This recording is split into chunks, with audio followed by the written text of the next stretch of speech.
Justinian, the last true Roman, the man who reconquered the West and brought glory back to the Roman Empire in an epic tale of reconquest. This is what Justinian is mostly remembered for, perhaps justifiably, since conquests of such magnitude rarely remain unnoticed.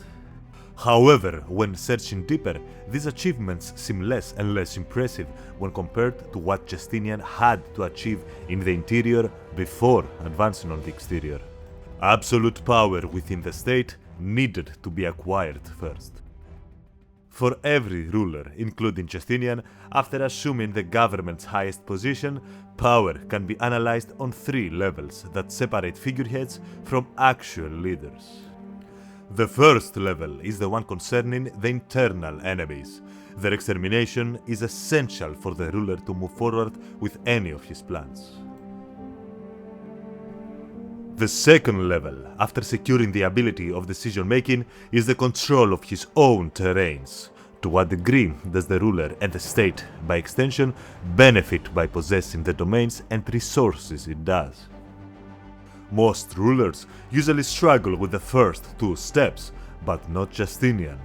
He was able to advance on the third and hardest step, control of the hearts and minds of his people, a feat much harder in an era before mass media and fast communication. In this video, we'll examine how Justinian managed to build his absolute power on those three levels, how he ruthlessly eliminated his enemies through the Nika riots, how he micromanaged his domains for maximal output, and finally how he used religion and symbolisms to gain the will of his people.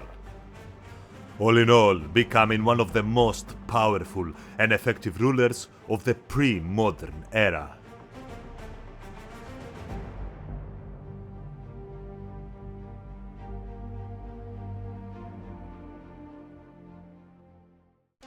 Justinian was a native of the Western Balkans who arrived in Constantinople as an economic migrant, along with his uncle Justin. The capital of the empire was rapidly growing in size at that point, probably reaching a population of 500,000. Within this crowd, slowly but steadily, Justin managed to rise through the ranks of the imperial elite, becoming member of the excubitores, the palace guard. As the influence of his uncle grew, he sponsored the education of young Justinian and introduced him to the political, military and scholarly elite of the time.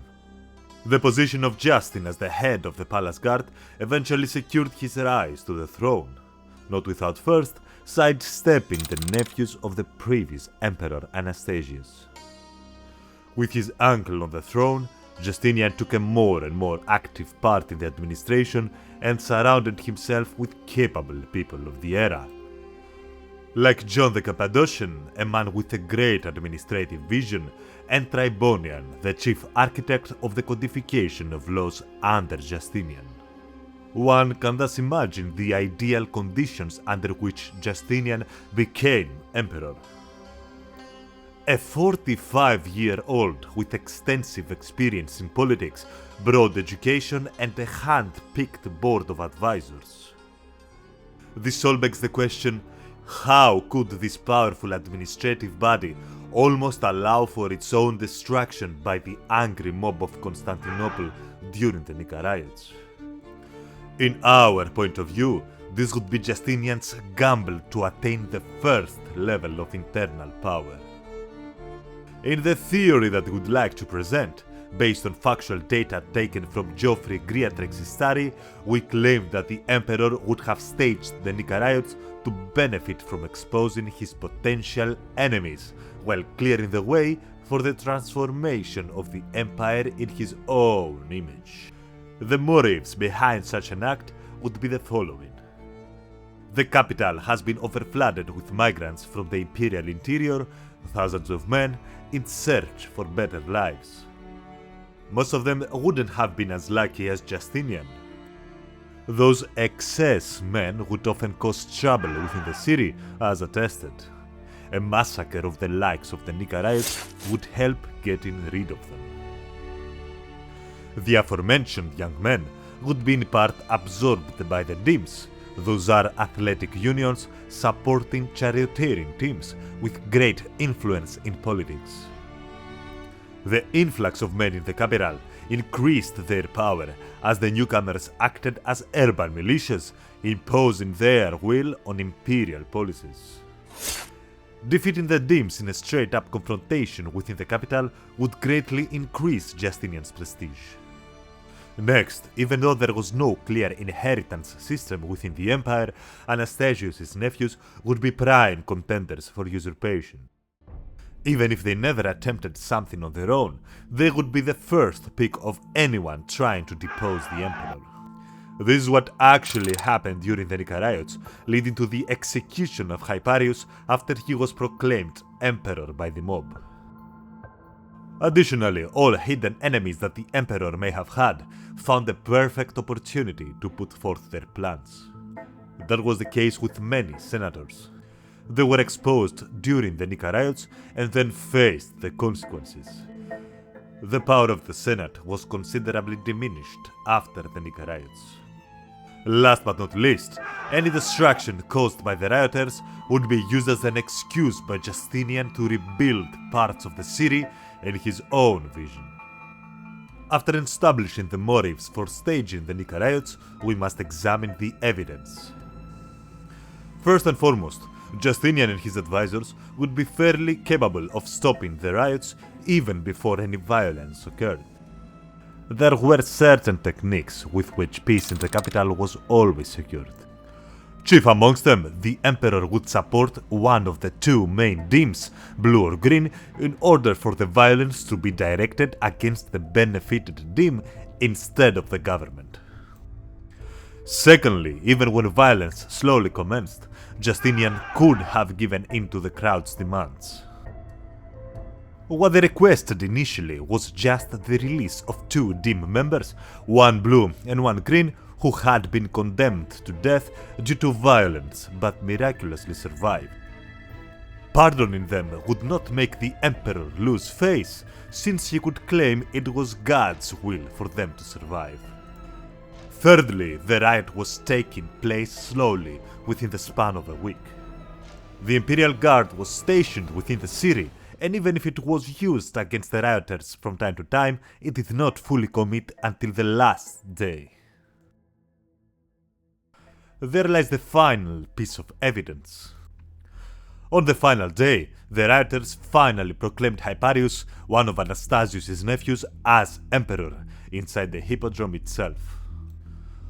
Hyparius, along with other members of the government, was essentially hiding in the imperial palace under Justinian during the riots, possibly having no aspirations for the throne. It was during the previous days, however, that the rioters have searched for a usurper against Justinian. Probus, also a nephew of Anastasius, was their initial pick. But Probus was not found by the mob, so a new candidate was needed. Releasing Hyparius and his brother Pompeius from the palace would serve the mob perfectly. In the previous days, the emperor had asked for an end to the violence by holding the gospel in his hands. That was already too late, as the riots had spiraled out of control. On the last day of the riots, everything was set up in place. The rioters packed in the hippodrome, led now by Hyparius, proclaimed him emperor in that exact spot, while the emperor had already proven his moral high ground by appealing to the crowd, even if deliberately late. The only just course of action at this point was to order the slaughter of everyone within the hippodrome. In this tight battlefield, Belisarius' armored men would have a tremendous advantage, leading to the indiscriminate slaughter of 30,000 men. Thus Justinian achieved his first goal, elimination of his internal enemies, setting a precedent for whoever would dare to oppose his rule. The unruly crowd was decimated, the Dims weakened, the Senate lost much of its power, and any potential usurpers were killed among the crowd. This triumph of the emperor would allow him an unprecedented freedom of movement.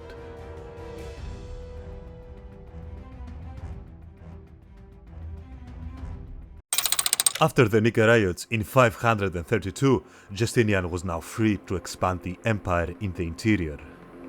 His goal would be to maximize the income of the imperial household that would in turn be used to fund his external campaigns without increasing taxes, as he knew this would disrupt production in the long run, but rather through making sure that the law was applied, essentially minimizing corruption.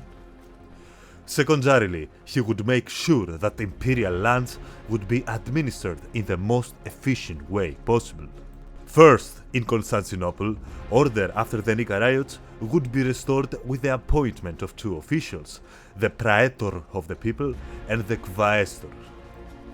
The first one would be responsible to quell any public disorder and would be responsible to both the urban prefect, essentially the city mayor, and the emperor in person.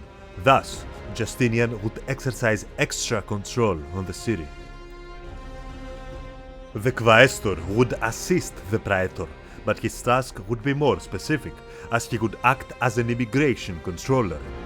New economic migrants would be refused entry in the city, and beggars would be put to work if capable. Thus, the development of a new mob, like the one that would lead to the Nika riots, would be impossible. Within the provinces, the new legislation would concern two existing posts, the defensores civitatis and the regional governors. The aims of the reforms in these positions would be to reduce the freedom of governors to prevent them from evading taxes and favor their own people. For this, the power of the defensores civitatis, basically provincial judges, would increase so that they would control the governor's power. More specifically, they would now preside over trials where the amount in question was up to 300 solidi instead of 50, making them more important in the administration of the province. Additionally, they were to report to Justinian the actions of the governors, basically helping the emperor to keep an eye on them, while also issuing fiscal documents and persecuting pagans and heretics in the region. Governors, on their part, would be now prohibited from purchasing governorships, even if the sums they were providing before were huge. As in the long run, the emperor acknowledged that more tax revenue would be acquired if the taxes were paid as the government intended and not as the governor pleased, lowering the incentive for power-hungry men to rise to positions of governorship. Still, a fee for entry would be required. Additionally, governors would now be overseen by bishops in addition to the defensores civitatis to limit their actions even more. Their own duties, on the other hand, included making sure that peasants would not forcibly work as agricultural laborers of wealthy aristocrats and civilians would not carry arms. Finally, when governors were to receive the office in a province, they would have to hold a meeting with other public officials and post the orders that they received in public places in major and minor cities within the region. All these reforms would keep the governors in check, limiting their opportunities for corruption and eventually lead to a regulated and increased tax revenue. The laws mentioned before would concern all the provinces of the empire, however the emperor also issued specific laws concerning certain provinces. For example, in Pseudia, the governor was tasked to perform internal campaigns against the populous and unruly cities of the region. In Lycaonia, Helinopolis and Paphlagonia, reforms were issued to curtail corruption even more.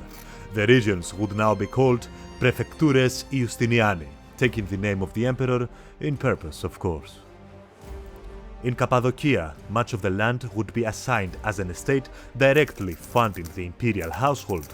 Cappadocia was famed for its horses and would thus prove valuable as a source for mounts for the cavalry.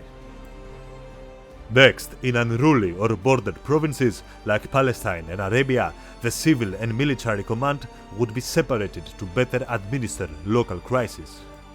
Egypt, one of the wealthiest imperial provinces, would be broken down into several administrative units in order to produce maximal output, but its military command would remain unified. The officials in other smaller divisions would be tasked with collecting a set amount of money, or else they would be subjected to punishment. Much of the revenue from Egypt would in turn be spent on the defenses of the Libyan frontier by funding garrisons there. Other provinces with significant revenues, like Cyclades, Cyprus or Caria, would have their revenues be spent on less fortunate provinces like the Balkans. Additionally, after the reconquests of Belisarius, the new provinces would also be assigned specific status, like it was with the case of Sicily, whose entire income would be used as a personal imperial fund. After imposing the new reforms, Justinian would now control the populace of Constantinople tightly with the new capital officials, so that his power base would be completely stable. Next, the governors of his vast provinces would essentially be his own tightly controlled employees in an organization that greatly resembles a totalitarian state of recent eras. Finally, the empire would be run centrally. Each province would help build a strong empire, in contrast to later feudal systems where each governor's goal would be the prosperity of his own province. Against all odds, Justinian created a modern state in the early medieval era, a state that he controlled in the grip of his hand.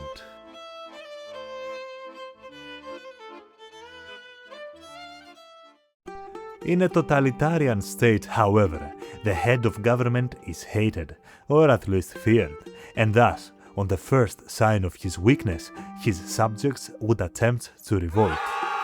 Justinian was certainly aware of that, and thus embarked on his hardest challenge yet, to convince his subjects that he built heaven on earth, a heaven with his own signature. But one man's heaven is another man's hell, and thus the first step of his plan would focus on just that all his subjects have the same interpretation of heaven.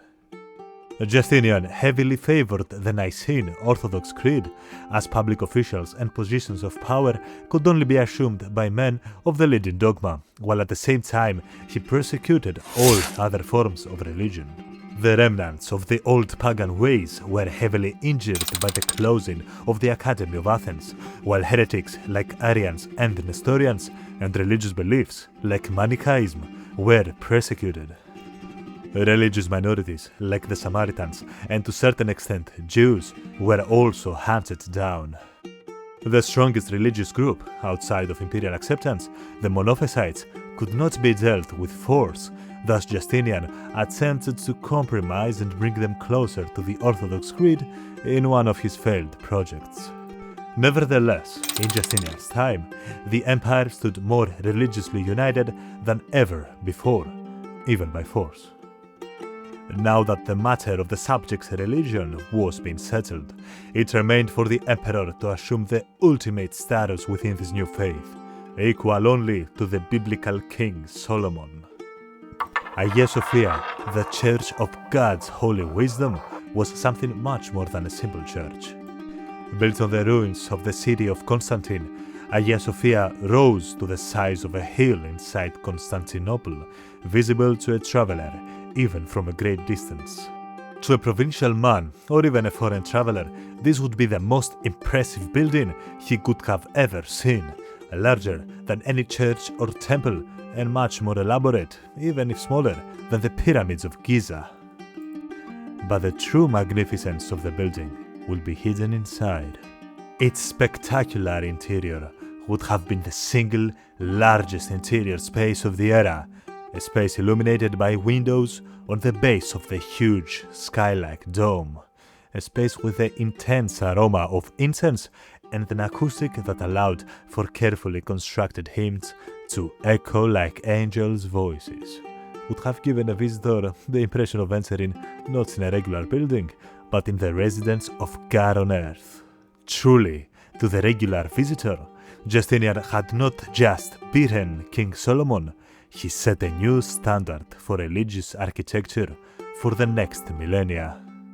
Hagia Sophia was definitely the most impressive, but it was by far the only monumental project issued by the emperor. He commissioned the building of several more churches around the capital, like Sergius and Vakhos, and also the impressive water reservoir known as the Basilica Cistern. The provinces would also benefit. Religious buildings like the Jerusalem Nea Church of Theotokos to the San Vitale Basilica in Ravenna, where the famous mosaic of the emperor can still be seen today, the monastery of Saint Catherine in the Sina Peninsula, among others, would increase the emperor's perceived piety and generosity among his subjects. Additionally, Justinian also constructed a series of fortifications in the Balkan frontiers.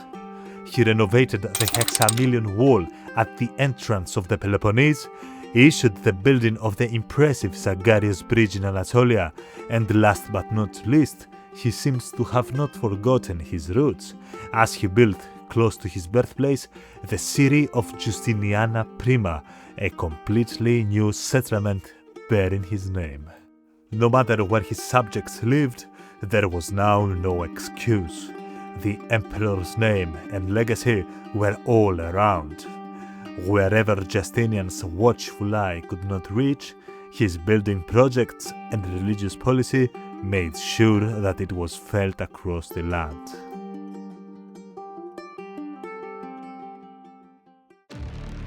Justinian managed to climb the ladders of power more efficiently than any other ruler of the pre-modern world. A fact that is usually overshadowed by his most impressive campaigns of reconquest, as well as the events later on in his rule that partially weakened the state. Justinian inherited an empire ruled by powerful factions. Senators, hippodrome demes, and powerful provincial governors, all exerting their influence around the empire to accumulate profit and status. Justinian redirected this entire flow towards the center. A center that worked towards gaining even more power, control, legitimacy, and prestige for the emperor. An emperor that not only transformed his domains, but even defined an entire era in his image, essentially transforming the empire of Augustus and Constantine into the empire of Justinian. A state that would survive for the next 1,000 years. A state that would at least temporarily reverse the cultural, military and administrative downturn that the Roman Empire was facing for the last centuries.